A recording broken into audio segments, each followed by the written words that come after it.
Welcome back. This is part 3 of me going through all the thrillers I read in 2024 and whether or not they are worth your time. This one is going to be about Freida McFadden books because I read my first one and went down a rabbit hole.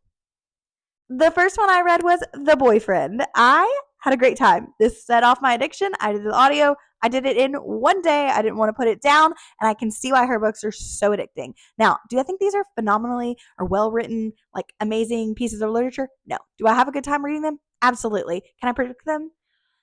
Honestly, most of the time, yes, they're very predictable, but I have a great time, and that's all that matters.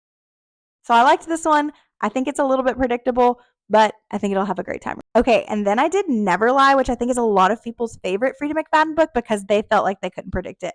However, I think I just read a lot, and I've been reading thrillers since I was very young, and this was very predictable to me. And I can tell you why. If you want spoilers, I will fully spoil this book and tell you why I think it's so predictable. Just let me know. But I think that it has a lot of potential and it's still a really good read. And I had a good time. I didn't predict everything, but the main parts I felt were very predictable, but it's very good. Then I did The Inmate, and I also liked this one, but I felt like it was a little bit predictable. I kind of knew one of the big plot twists, like right from the beginning, and it's fine. But I still wasn't fully sure what was going to happen in the end. And her epilogues, I think, are what cinch the addiction for me. This one, the epilogue, that did it. Didn't see that coming. So yeah.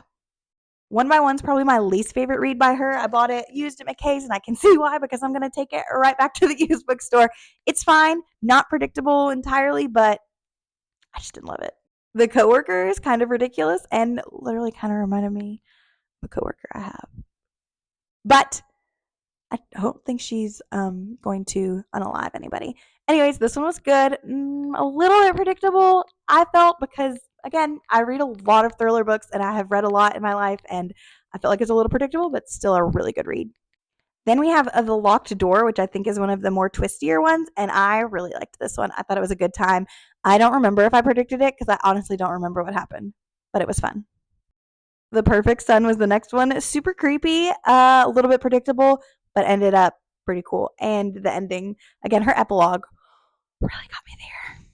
And then I ended my thriller with The Housemaid. I think this one was very good.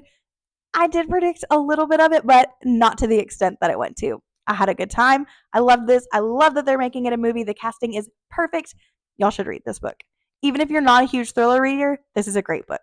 2 more honorable mentions of other thrillers I read this year was The Last to Vanish and by Meg Miranda and One Perfect Couple. One Perfect Couple, I hate this book. Ruth Ware, I'm sorry, but this is a terrible book. So freaking boring, and there was no twist. This one, pretty good.